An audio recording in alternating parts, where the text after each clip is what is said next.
Indian playing 11 में रोहित शर्मा जो captain है, फिर गिल आएंगे इनके साथ, ईशान किशन, विराट कोहली, श्रेयस अय्यर, पांड्या, जडेजा, ठाकुर, कुलदीप यादव, मोहम्मद सिराज, जसप्रीत बुमराह। किसी और को तो नहीं मैंने मिस किया? मोहम्मद सिराज को तो नहीं मिस किया? Well that's the Indian playing 11 right now. और हमारे एक्सपर्ट्स हमारे साथ मौजूद है। Class of 92 former captain of Pakistan cricket team Moin Khan हमारे साथ मौजूद है, former test cricket Sikandar Bakht and former test cricket and one of the finest allrounders we have Abdul Razzaq हमारे साथ मौजूद है। रज़ाक, सबसे पहले चले आपके पास आ जाते हैं and talk about the toss. अब भारत करेगी पहले बैटिंग, तो ये हर कोई चाहेगा कि वो चेज ना करो, बट अब ये सिचुएशन बन गई है, Bharat batting first. What do you see? देखिए फातिमा, ये राउंड का मैच है, डू एंड डाई मैच नहीं है, सबसे पहले तो ये बात है। और दूसरी बात ये है कि डेफिनेटली इंडिया पाकिस्तान का मैच हमेशा क्रंची होता है। पाकिस्तानी चाहते हैं कि मैच जीते, इंडियन चाहते हैं कि वो मैच जीते, पर इसमें अच्छी बात ये है कि कोई ऐसी कन्फ्यूजन पैदा नहीं हुई कि जिसने भी टॉस जीता है, बाबर आजम भी कह रहे थे पहले बैटिंग करने का। इसका मतलब है कि पिच में नॉर्मल है, और जितने पहले मैचेस देखे गए हैं पिच में कोई ऐसी चीज़ नज़र नहीं आई। और अगर आप अच्छी बॉलिंग करते हैं, अगर आप अच्छी लाइन से बॉलिंग करते हैं, अगर आपको विकेटें मिलती हैं, ज़रूरी नहीं है कि वो पिच की वजह से आपको मिल रही हैं, ये आपकी एबिलिटी भी होती है, आप में जो पोटेंशियल होता है उसकी वजह से भी आपको विकेटें मिल रही होती है। तो बड़ा अच्छा है, पाकिस्तान के लिए बड़ा अच्छा है। और अगर ये फाइनल होता तो फिर थोड़ा सा वरीड अबाउट हो सकते थे कि जी इंडिया ने पहले बैटिंग कर रही है, पाकिस्तान की मुश्किल हो सकता है। पर ये राउंड का मैच है, अब पता चल जाएगा कि जी यहाँ पे क्या होता है। पहले बैटिंग करनी चाहिए, पहले बॉलिंग करनी चाहिए। और जिस तरह की पाकिस्तान की बॉलिंग लाइनअप है, सारे सीम बॉलर हैं, तो डेफिनेटली इनको हेल्प मिलेगी पहले 4-5 ओवर। मोइन, आपके पास आएंगे ना, इट्स ऑल अबाउट आपकी स्ट्रैटेजी क्या होगी अभी आपकी क्या सोच रहे होंगे। और आई थिंक कभी कभार ये पाकिस्तान का वीक पॉइंट भी हो जाता है कि when to utilize a player और क्या स्ट्रैटेजी आपने निभानी चाहिए। मगर अभी मुझे लगता है जैसे कि बाबर का क्लियर माइंड होगा, तो अभी कैंप में क्या बातें हो रही हैं? आई थिंक नेचुरली एक अपॉर्चुनिटी तो होती है टॉस जीतना, बट पाकिस्तान नहीं जीता।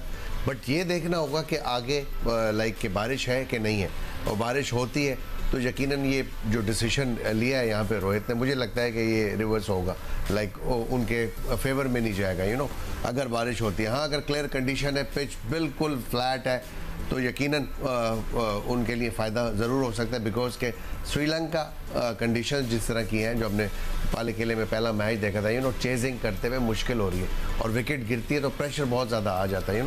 आई थिंक यहाँ पे इस वक्त इम्पॉर्टेंट बाबर के लिए ये होगा कि जो फर्स्ट 10 ओवर्स हैं उनको मैक्सिमम यूटिलाइज़ करें। शाहीन शाह नो डाउट एक टॉप क्लास बॉलर्स हैं, तो उनको चाहिए अपनी लाइन लेंथ, जो उनकी स्ट्रेंथ्स हैं उसके ऊपर काम करना चाहिए। लाइक जो जिस तरह वो नए बॉल से यॉर्कर करते हैं और विद इन द स्टंप्स करते हैं बॉल, तो उनको चांस लेना पड़ेगा विकेट्स का, क्योंकि इंडियन टॉप ऑर्डर बहुत ही अच्छी बैटिंग लाइनअप है इनकी।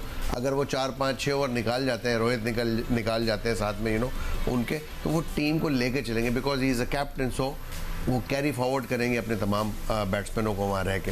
तो विकेटें लेना बहुत इंपॉर्टेंट होगी यहाँ पे बाबर के लिए, और field placement is also very important. Overcast थोड़ी बहुत कंडीशंस होंगी, इनिशियली मूवमेंट मिलेगा यहाँ पे, तो स्लिप लेके बॉल करनी पड़ेगी यहाँ पे और प्रेशर कंसिस्टेंटली डालना पड़ेगा throughout the 50 overs and just try to get them out before the 50 overs finish. और जैसे आप कह रहे हैं, शाहीन की स्ट्रेंथ ही है उनके first overs, that speed as a late swing. पर थोड़ा प्लेइंग 11 भी हम लोग आपको बाहर के ऑन स्क्रीन भी दिखा देते हैं। सो सिक्को the Gill, he is a very promising batsman, spin को बड़ा डोमिनेट करते हैं। अब इनको अपने पेस से थोड़ा सा घबराना है, because he is the first time he is facing Pakistani bowlers and दूसरा है कि थोड़ा सा पेस से फंसते हैं, तो ये he will be also your target right now. देखो, हम सब पिच की बात कर रहे थे कि टॉस जीत के क्या करना है क्या नहीं करना। इंडिया के पास भी बड़े बड़े एक्सपर्ट्स हैं, राहुल द्रविड़ वहाँ मौजूद है, सबने पिच देख ली होगी। इसका मतलब है कि पिच में कोई ऐसी चीज़ नहीं है डराने वाली इंडियन बैट्समैन को कि मॉइस्चर, ग्रास, ये वो कि वो कहें कि नहीं जी हम पहले नहीं बैटिंग करेंगे, देखेंगे पिच कैसे बिहेव करती है। दे आर वेरी कॉन्फिडेंट, उन्होंने कहा हम बैटिंग करेंगे आकर, और बारिश का भी थोड़ा सा कम चांस हो गया।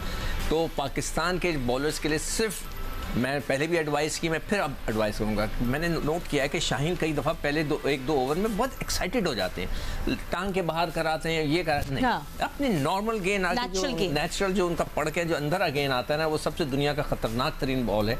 बल्कि एक गाने में जब वसीम अकरम ये करते थे, तो किसी बड़े क्रिकेटर ने बोला था, यार उसको खेलना सबसे मुश्किल होता है, जो लेफ्ट आर्म फास्ट बॉलर जो ओवर द विकेट आके यहाँ से कराता है और गेंद अंदर आने लगता है और फिर वहीं से बाहर निकल जाए, तो बहुत ही मुश्किल होता है। तो वो काम एंड कूल और वहाँ पर अपनी एक लाइन लेंथ पे गेन करें तो मुझे 100% यकीन है कि वो ब्रेक थ्रू देंगे। वो हमेशा देते हैं, फिर देंगे। तो पाकिस्तान ने अगर अर्ली ब्रेक थ्रू दे दी तो इंडिया की टीम ऑब्वियसली वो स्ट्रगल करेंगे, फिर वो आराम से खेलेंगे आखिरी के हाँ, उनको एक एडवांटेज आखिरी में ज़रूर है कि पांड्या और जडेजा दोनों बड़े ख़तरनाक बैट्समैन हैं जो नीचे आएंगे 6 और 7 पे, वो उसके लिए उनके लिए अपने ग्राउंड बनाएंगे। तो इट विल बी हमारी क्या प्लानिंग होनी चाहिए उस टाइम, क्योंकि आपको पता है इनके बैटर्स एंड तक लेकर जाते हैं। हाँ, मगर तो हमें वही है ना कि अर्ली ब्रेक थ्रू मिल जाता है। हाँ। तो फिर वो अंडर प्रेशर रहेंगे और जैसे अभी मोइन ने कहा कि we have to keep the slip. मैं हमेशा कहता हूँ कि वो हम पता नहीं क्या होता है कि हमारी गेंद हिल रहा होता है, बाबर स्लिप हटा लेते हैं। इसलिए मैं थोड़ा सा उनकी कप्तानी स्ट्रैटेजी आपको मतलब एक अटैकिंग एटीट्यूड रहना चाहिए कि आपका अगर गेंद हिल रहा है तो आप स्लिप रखेंगे, 2 चौके लगे तो स्लिप हटा दो ना, ये नहीं होना चाहिए। हाँ ठीक है। तो अच्छा, दूसरी बात ये कि we also have to talk about fielding. Razzaq, आपसे भी हम लोग बात करेंगे कि फील्डिंग हमने देखा लास्ट टाइम एशिया कप में श्रीलंका ने बड़ी ज़बरदस्त फील्डिंग की थी and they actually lifted the cup because of that. अभी पाकिस्तान की कैचिंग बहुत अच्छी रही है। मैं थोड़े स्टैट्स भी देख रही थी कि इंग्लैंड से बस हम 1% ही कम है। 81% पाकिस्तान की बेस्ट कैचिंग रही है 2019 वर्ल्ड कप के बाद, और इंग्लैंड की 82.8, so we very close to them. तो फील्डिंग बहुत इंपॉर्टेंट रोल प्ले करेगी। हम उसके बारे में बात नहीं कर रहे हैं इनफ। डेफिनेटली देखें, फील्डिंग जो है इसका इम्पैक्ट पड़ता है। जैसे बॉलिंग अच्छी हो रही होती है तो फील्डिंग ऑटोमेटिकली अच्छी होने के चांसेस होते हैं। जब बॉलिंग गलत हो रही होती है, रन्स आने शुरू हो जाते हैं तो थोड़ा सा नर्वस की तरफ चली जाती है फील्डिंग, थोड़ा सा ना बैकफुट पे चली जाती है। तो फील्डिंग का तो हमेशा देखें इस लेवल पे बहुत मैटर का काउंट करता है। जितनी भी वर्ल्ड में टीमें जिन्होंने अच्छा खेला, डोमिनेट किया है, वो बिकॉज ऑफ बॉलिंग बैटिंग नहीं, फील्डिंग की वजह से भी किया है। जैसे ऑस्ट्रेलिया ने 99 से लेकर 2007 तक जिस तरह के मैचेस जीते हैं, सारे वर्ल्ड कप जीते हैं, तो उनकी फील्डिंग इतनी अच्छी थी कि रिकी पॉन्टिंग इतना अच्छा कैच कर जाते थे, इतना अच्छा रन आउट कर जाते थे अनएक्सपेक्टेड। वो ये ऐसे कैच पकड़ते थे बंदा ये कैच नहीं हो सकता था। तो ये इम्पैक्ट पड़ता है फील्डिंग पे। इंटरनेशनल लेवल पे हमेशा ये बड़ा ज़बरदस्त फील्डिंग का रोल होता है। तो पाकिस्तान को भी चाहिए, अगर बॉलिंग थोड़ी सी भी अगर पैनिक होती है या लाइन लंस पे नहीं कर रहे होते हैं या रन आने शुरू हो जाते हैं, तो फील्डिंग को चाहिए कि वहाँ पे थोड़ी सपोर्ट करे और वहाँ पे उनको बॉलर को हेल्प आउट करे। एक अच्छा रन आउट, एक अच्छा कैच, इवन कि एक अच्छी बाउंड्री अगर रोक लें तो वो भी सारा प्रेशर जो है ना बैट्समैनों पे चला जाता है। अभी कहीं लग रहा है कि शायद किशन जो है वो विराट कोहली से ऊपर आएंगे या वो 3rd पे खेलेंगे या 4th पे, ये थोड़ी सी भी मुझे क्लैरिटी नहीं नजर आ रही। Where do you want to see, will they experiment with Virat के उनको कहाँ खिलाना है या नहीं, क्योंकि वो नंबर 3 पे Virat is very happy, he looks good, but क्या आपको लगता है कि what will they do? And we see Indian batters top में, so Virat Kohli 278 matches and crazy amount of runs, all of that in front of you. हाँ जी बिल्कुल। देखें, मे बी 2 सोच होती हैं, या आप टॉप अपने क्लास बैट्समैन को हमेशा टॉप ऑर्डर पे भेजते हो जहाँ पे उसने ऑलरेडी परफॉर्म किया हुआ होता है, या फिर आपके जहन में ये भी एक डिसीजन आता है कि यार ऊपर से अगर पाकिस्तान की नई बॉलिंग बहुत अच्छी है और जल्दी विकेट गिर गई तो हम विराट को यहाँ पे नहीं भेजेंगे, तो मे बी ये थॉट है सिर्फ। बट जो मेरा मानना है, जो मेरा बिलीव है, वो ये है कि आपके जो टॉप ऑर्डर बैट्समैन है, जो बेस्ट बैट्समैन है, जो प्रेशर में सस्टेन कर जाते हैं, तो उनको टॉप ऑर्डर पे आना चाहिए। तो मेरा यहाँ पे ख्याल है कि विराट कोहली को भेजना चाहिए 3 नंबर ही, क्योंकि वो लेके चलते हैं और अगर उनका हाईएस्ट स्कोर भी देखा जाए वो भी पाकिस्तान के खिलाफ है। सो पाकिस्तान के खिलाफ वो एक्स्ट्रा ऑर्डिनरीली परफॉर्म इसलिए करते हैं कि वो चैलेंज लेना जानते हैं। ही is a fighter cricketer, dominate करता है वो, और वो नजर आता है, उसका चैलेंजिंग जो उसका एटीट्यूड है ना, वो ग्राउंड में नजर आता है। तो मेरा नहीं ख्याल है कि रोहित को यहाँ पे चाहिए कि 4 नंबर कर दें और विराट के नंबर पे किसी और प्लेयर को, ईशान को भेज दें या किसी को भी भेज दें। तो मेरा ख्याल है यहाँ पे समझदारी से इंडिया को काम लेना चाहिए।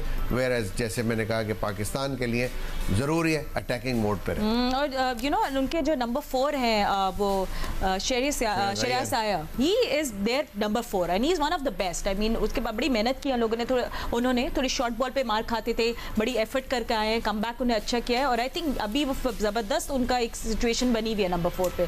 तो वो फातिमा देखे जितने भी प्लेयर खेल रहे होते हैं ये तो top order player, top players ही होते हैं। दैट्स व्हाई ये अपने कंट्री को रिप्रेजेंट कर रहे होते हैं, और प्रोफेशनल होते हैं। इनसे एक्सपेक्टेशन भी यही होती है कप्तान की कि यार जिस नंबर पे खेल रहे हैं उनको जो भी उनका रोल होता है उस नंबर का, जो बैकबोन कहलाती है नंबर 4, तो वो दिया जाता है नेचुरली। तो no doubt he is a good player, but we got enough bowling strength in Pakistan के कैंप के अंदर जो उनको काउंटर कर सकती है और विकेट ले सकती है इनके खिलाफ। ठीक है, सो हम लोग आपको चीज फातिमा एक ये है कि इनकी जो बॉलिंग इनका जो टीम का कॉम्बिनेशन है इसमें दो इन्होंने स्पिनर्स रखे हैं, जडेजा और नीचे जो है वो कुलदीप यादव जो कि चैनामैन गूगल के तरफ। बाकी जो 4 बॉलर्स होंगे उनके वो सीमर्स होंगे, 3 तो रेगुलर फास्ट बॉलर्स हैं और एक जो है उनका ऑलराउंडर है पांड्या। तो जैसे मैं कह रहा था ना कि सुबह आके देखे कप्तान और बोले कि नहीं मैं फ़हीम अशरफ को भी डाल दूँ एक ऑलराउंडर, तो वो अगर आई विश के फ़हीम अशरफ भी इस तरह तगड़ा होता जैसे कि पांड्या जडेजा तो बहुत हमारे लिए ज़बरदस्त होता कि वो एक ऐसा हमें ऑलराउंडर चाहिए।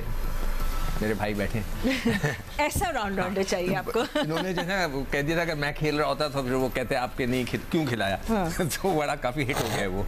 ठीक है, अच्छा तो एक हमें ना इसी तरह का एक ज़बरदस्त किस्म का एक ऑलराउंडर चाहिए जो उनको इंडिया को बहुत बड़ा एडवांटेज हो गया वो पांड्या की वजह से। तो उनका कॉम्बिनेशन 2 स्पिन और हमारे यहाँ 4 स्पिनर्स हैं